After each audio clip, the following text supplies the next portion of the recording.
washabbihi ajmain nama ba'du. Kita meneruskan kajian yang paling penting dalam ulumul Quran termasuk adalah al-ibratu bi umumil lafzi la bi khususis sabab. Itu terkenal sekali. Jadi Nabi karena seorang manusia, apapun hebatnya Nabi ini seorang manusia, tentu kalau ngandani cara Jawa atau menghitobi pasti ngendikan sama yang di depannya. Tapi bukan berarti hukum ini khusus pada yang di depannya tapi menjadi umum. Kenapa menjadi umum? Ya karena kebaikan itu boleh dilakukan oleh siapa saja. Misalnya Rasulullah ngendikan sama Mu'ad, ya Mu'ad inni uhibbuka fala tada'anna dubura kulli sholatin. Wa fi riwayatin faqul fi duburi kulli sholatin Allahumma a'inni ala zikrika wa syukrika wa husni ibadatik. Itu jelas kalimatnya Nabi, ya Mu'ad, saya mencintai kamu. Maka jangan pernah engkau tinggalkan setelah sholat, kamu membaca Allahumma a'inni ala zikrika wa syukrika wa husni ibadatik. Ya Allah, tolonglah kami supaya selalu mengingat engkau ala zikrika dan mensyukuri nikmat engkau, dan tolong kami selalu beribadah kepada engkau. Lalu kalau melihat asbabil wurud, kalau dalam ilmu hadis biasanya disebut asbabil wurud, kalau dalam ilmu Quran disebut asbabin nuzul, tentu yang didhawuhi itu ya Mu'ad. Tapi Anda tidak boleh begini, saya tidak wiridan itu, yang disuruh Nabi kan Mu'ad, saya kan tidak Mu'ad. Itu tidak boleh seperti itu.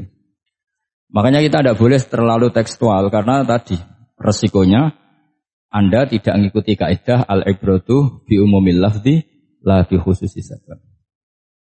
Sebab itu saya tadi di kantor rektorat ya Pak Ondas ya, bilang nanti untuk kajian yang di kantor rektorat pakai kitab Syajaratul Ma'arif, karena kitab itu juga yang sekarang dalam proses penerjemahan saya dengan Pak Quraisyab di PSG, yang di sini pakai kitab Itqan. Nanti mulai bulan depan, karena saya dipaksa untuk meneruskan.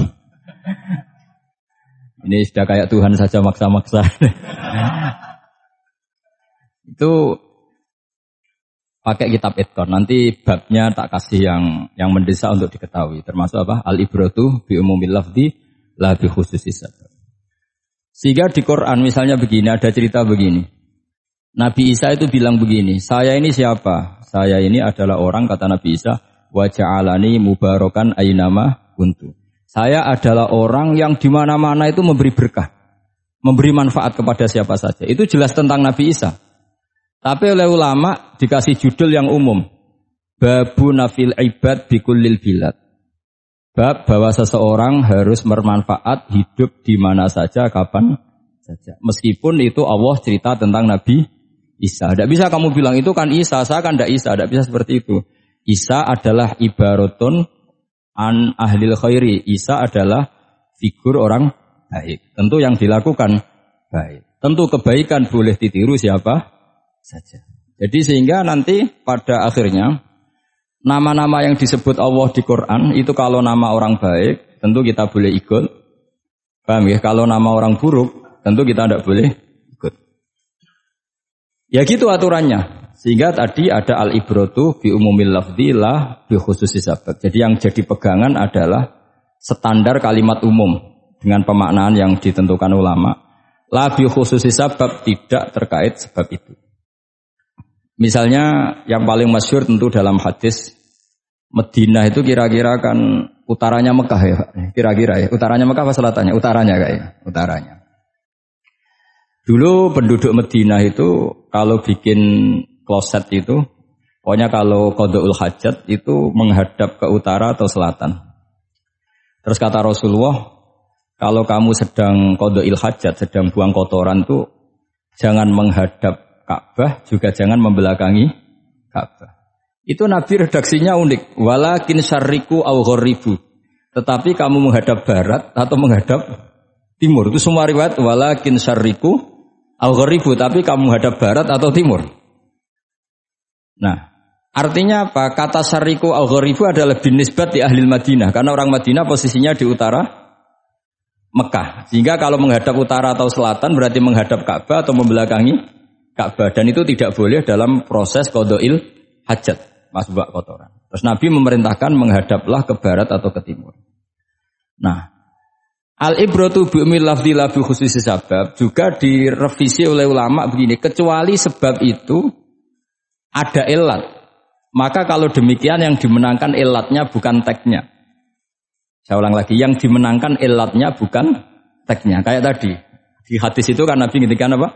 Tetapi menghadaplah barat atau menghadap ke timur. Tentu orang Indonesia malah kalau itu kebalikannya. Orang Indonesia kalau ke barat atau ke timur kan malah menghadap Ka'bah atau membelakangi Ka'bah. Di sini pentingnya ijtihad. Dan ijtihad ini lazim, bukan harus Imam Syafi'i atau Imam Malik. Semua orang normal pasti tahu proporsi kalimat tadi.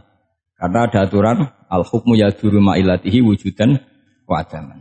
Gitu seterusnya. Ini penting saya utarakan. Sehingga ketika Rasulullah sedekah dengan dinar dikasihkan fakir miskin atau dirham dikasihkan fakir miskin, pikirannya ulama adalah sedekah dengan mata uang yang berlaku saat itu.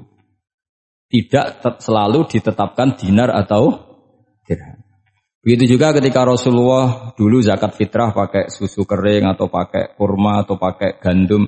Ulama semua bilang yang penting kuti ahlil balad. Yang penting makanan pokok di negara itu. Dalam konteks Indonesia tentu apa? Beras.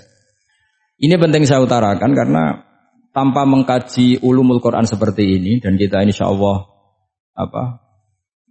bulan depan saya langsung bawa kitab Itkon. Di situ ada beberapa contoh. Harus seperti itu. Karena kalau tidak terikat sebab, itu nanti takutnya ayat umum menjadi liar. Misalnya begini, pernah ada aliran sesat dulu. Kebetulan di Jogja itu saya lihat di TV itu. Entah salah kiainya, entah salah dosennya, entah salah siapa. Atau salah orangnya agak stres, tidak tahu saya. Semoga salah orangnya itu sholat menghadap ke 4 arah. Alasannya Allah nggak ada di mana-mana, ya sudah di barat, rakaat kedua ke utara, rakaat ketiga ke timur, rakaat keempat ke selatan. Itu uniknya itu ngawurnya lah, bukan uniknya. Ngawurnya itu dalil fa'ina ma tuwallu fasamma wajhu. Kamu hadap kemana saja di sana ada ridho Allah. Sehingga semua ulama ketika bikin kaidah al-ibratu bi'umil lafzi la bi khususi sabab selalu menyertakan kecuali khusus sabab ini ada illatul hukmi. Maka itu enggak jadi. Kayak ayat tadi, kalau kamu pakai umumnya lafaz itu kan boleh sholat menghadap mana saja. Nah makanya Imam Syafi'i ketika ditanya, lalu ayat ini proporsinya gimana? Kata beliau, fis safar. Orang yang sedang di pesawat mau sholat tentu masuknya fasamma wajibah. Jadi dalam kondisi bepergian yang kita ingin sholat, maka pakainya ayat seperti itu. Tapi kalau kondisi nomor, fawal liwajaka syatrul masjidil haram. Jadi makanya ini penting ngaji ulumul Quran. Kita tidak bisa hanya megang terjemah atau megang apa, kemudian kita fatwa atas nama Quran dan hadis. Sehingga dulu syaratnya memang ketat, harus hafal Quran, hafal hadis, menguasai usul fikih, menguasai macam-macam. Karena tanpa itu memang tidak bisa.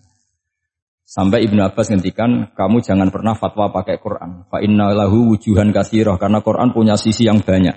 Walakin hajuhum bisunnah. Kalau kamu adu hujjah, pakailah sunnah Rasulullah sallallahu alaihi wasallam, karena di situ penjelasan Quran. Misalnya tadi Rasulullah ketika kondisi normal pasti sholat menghadap Ka'bah. Jadi kalau bepergian nanti unta, kata riwayat-riwayat, ainama tawajjahat bihi rakhilatuh, kemana saja posisi unta menghadap. Ada ulama yang berpendapat itu khusus sholat sunat. Kalau sholat fardu dalam kondisi ada punya mobil harus berhenti. Ini madzhab Syafi'i.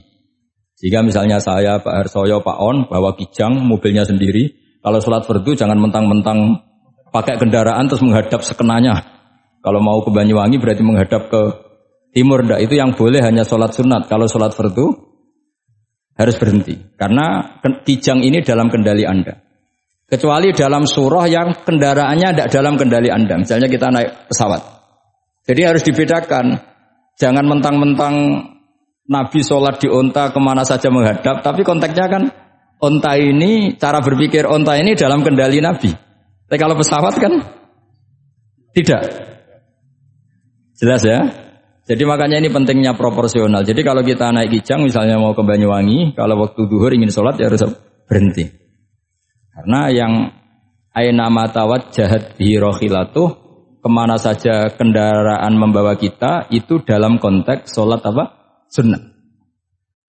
Jadi ini pentingnya ulama. Ini yang dikatakan al-ulama warasatul anbiya. Karena sanad ini musalsal terurut sampai Rasulullah sallallahu alaihi wasallam. Terus ada lagi ayat umum yang akhirnya jadi judul umum. Misalnya begini. Kita tahu